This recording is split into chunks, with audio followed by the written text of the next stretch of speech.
শুভ সকাল বন্ধুরা। আর আমার নতুন ব্লগে আপনাদেরকে স্বাগত জানাই। এটা কি জানেন? খাকরা। গুজরাটিরা না খুব খায়। এরা ঘরেতে না বাসি রুটিকে এরকম হালকা করে তেল দিয়ে একদম পাঁপড়ের মতো মচমচে করে ভাজে। আর কিনতেও পাওয়া যায়। আর এই যে দেখুন না, খামান এনেছি, সাদা খামান, লাচ্চা এনেছি, সব এনেছি। তো ভাবলাম একটু চা দিয়ে খাই। এখানে জানেন তো মুড়ি খুব একটা পাওয়া যায় না, খুব কম। বর্ধমানের মুড়ি একটা পাওয়া যায় প্যাকেট 50 টাকায়, মানে 500। তো যা হোক ওই মুড়ি আনা হয়। আর আমাদের একটু আদত হয়ে গেছে এখন করে এইসব খেয়ে, অতটা মুড়ির প্রতি ইন্টারেস্ট নেই। তবুও মাঝে সাঝে দেখেছেন না আমি ফটো ছাড়ি, একটু চানাচুর শসা এসব কুচিয়ে করি। তো যা হোক সকালবেলা ওই সব নাস্তা টাস্তা করে আর এই যে খানিকটা 2 ঘন্টা কাজ করলাম, মানে ডেটা এন্ট্রির কাজ করলাম। ডাটা এন্ট্রির কাজ করে তারপরে আমি আবার রান্না করতে এসেছি, অফিসের কাজটা কিছুটা করে। আর রান্নাটা করতে এলাম কেন বলি, না একটু ডাক্তারখানায় যাব, 1:30টার সময় যাব। আর এই যে হাত দিয়ে এটা দেখাচ্ছি কি জানেন? মাছের ডিম, ইলিশ মাছের। ওই যে একজন আমাকে কমেন্ট করেছিল, তুমি লোককে কেন বিভ্রান্ত করছো, এটা ইলিশ মাছ নয়। তা যা হোক তবুও আমি তোমাদের পিসটা দেখে দেয় ইলিশ মাছ। আর ডিমটা তো দেখে অন্তত বুঝতে পারবে, কেন ও পুরো চামড়ার আস্তরণ এরকম বড় চওড়া চওড়া পিস হয়ে থাকে। তা সেটা টুকরো করেছি দেখালাম। তা যাই হোক উচ্ছে চচ্চড়ি করছি জানেন বন্ধুরা, একটু ওই আলু দিয়ে, পেঁয়াজ দিয়ে, বেগুন দিয়ে, আর ওই ইলিশ মাছের ডিমটা দিয়ে ডিমটাকে টুকরো টুকরো করে নিলাম।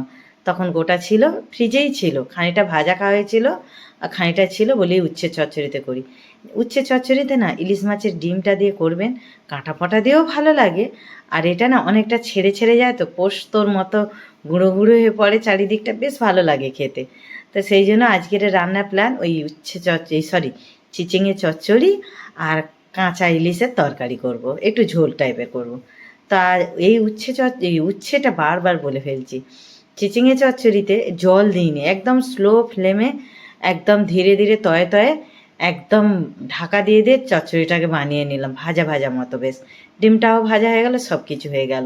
আর জানেন খেতে অসাধারণ হয়েছিল চচ্চড়িটা। আমার তো খুব ভালো লাগে এইরকম চচ্চড়ি। আর বাঙালিদের তো জানেন, মানে যতই ঝোল ডাল যাই থাকুক, কিন্তু পাতের পাশে তোমার একটা থাকবেই থাকবে, মানে চচ্চড়ি। চচ্চড়ি হয়ে গেল, এবারে চলো কড়াটাকে ধুয়ে এবারে ওই কড়াতে একটু জল দিয়ে দিলাম। এবারে একটু এই যে কাঁচা ইলিশের ঝোল করব বললাম, ঝোল একটু হালকা ঝোল রাখবো, রস রস। তো ফার্স্ট ওই যে জল দিলাম, তারপরে হলুদ দিলাম, তারপরে একটু লঙ্কা গুঁড়ো হালকা করে অল্প করে দিলাম, একটু ঝাল ঝাল না হলে ভালোই লাগে না, তাই না বন্ধুরা?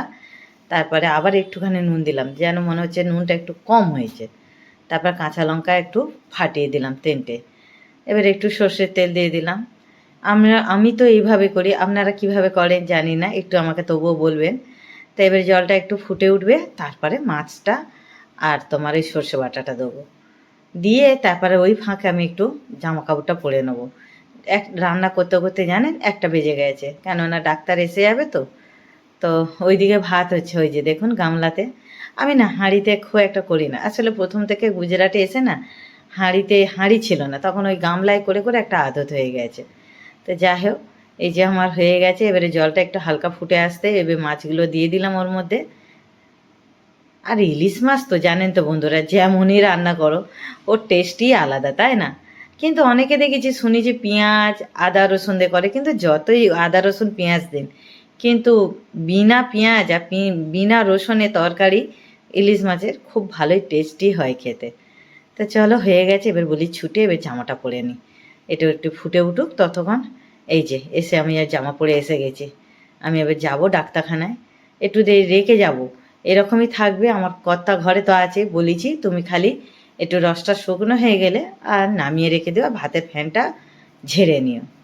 তো চলো মোটামুটি এই যে হয়ে এসছে, এখন আর একটু রসটা মরুক, তারপরে নামিয়ে রাখবো। আর এই যে আমার রান্না, আর ওইদিকে একটা বাটিতে একটুখানি মাছের তরকারি আছে, অন্য একটা বান মাছে। তো এগুলো সব রেখে দিয়ে চলে এলাম ওর ভরসায়। আর আমি এই যে বেরিয়ে পড়েছি, আমাদের এটা পেছনের গলি, এই যে এসে গেছি। আর দেখুন না পকোড়া দোকানটা কত ভিড় হয়েছে।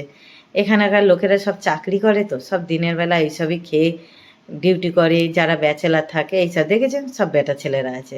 নইলে এখন 1:30টার সময় কে খায়? এই এরাই খায়। তো এই বয়স্ক মহিলাটাকে দেখে আমার না খুব নিজেকে কষ্ট হচ্ছে। কি সুন্দর পা টুকুস টুকুস করে হেঁটে যাচ্ছে, আজ আমার নিজের পায়ের ঘুটনে দেখো না কি অবস্থা, আমাকে ডাক্তারখানা আসতে হচ্ছে। ব্যথা হচ্ছে, ওই যে বললাম না, একবার এ ঘর ছেড়েছি ওই ঘরে অতিরিক্ত খাটা হয়েছে, খাটাখাটুনি হয়েছে। তারপরে একটু হয়তো বয়সের একটা বার্ধক্য দেখা দিচ্ছে। আমাদের তো মোটা শরীর, মোটা শরীরে যত ব্যায়াম, কত চেষ্টা করি জানেন, কিছুই হয় না। তো যাই হোক ডাক্তার দেখিয়ে চলে এলাম। এসে আর এই যে মাছের ঝোল রেডি করে দেখলাম, ওই না আমি এসে ঢাললাম, কড়াতেই পড়েছিল, খালি রসটা মরেছে, গ্যাসটাকে অফ করে দিয়েছে। ওকে আবার ভাত বেড়ে দিলাম, আমি আমার ভাত এই যে ভাত নিয়ে বসলাম, ওকেও থালা সাজিয়ে ওর হাফ খাওয়া গেছে। আর ওই যে ভাতটা পড়ে আছে দেখছেন কেন জানেন, ওকে আমি বললাম গামলিটা এইদিকে দাও তো, দুটো আঙুল ধরে আর গামলিটাকে চাগিয়েছে, ব্যাস ওরই পাতে পড়লো গামলিটা, পড়ে আর ভাত চারিদিকে ছড়িয়ে পড়েছে। তো যাই হোক চচ্চড়িটা দিয়ে ভাত খেলাম, চচ্চড়িটা তো অসাধারণ হয়েছিল। তারপরে একটু ঝোল। এখন 2:30 বাজে, খুব জোরে খিদে পেয়েছে, খুব জোরে খিদে পেয়েছে। তো এই যে খাওয়া হয়ে গেল। আর বিকেলবেলা এখন প্ল্যান করছে একটু পকোড়া করবে, যা পারে করো, আমার আর বিকেলবেলা আর তাকাত নেই। আমি আবার এইদিকে আবার ফেসবুকে লাইভ করব, আবার একটু বাচ্চাটা এসে পড়বে।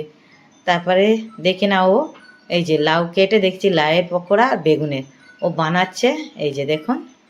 আর আমি দেখলাম সবাই মিলে ওই অল্প স্বল্প করে একটু আধটু খেলাম, এই কটাই হয়েছে, এই কটা আর ওই থালাতে আছে গোটা ভাতে, ব্যাস আর নয়। তিনজনে এই সব খেয়ে নিলাম, খেয়ে তারপরে একটু সব যে যার সে তার মোবাইল নিয়ে বসে পড়লাম। তা যে ব্লগটা কেমন হয়েছে একটু কমেন্ট করে জানাবেন, ভালো লাগলে একটু লাইক করবেন, শেয়ার করবেন। Tata, by.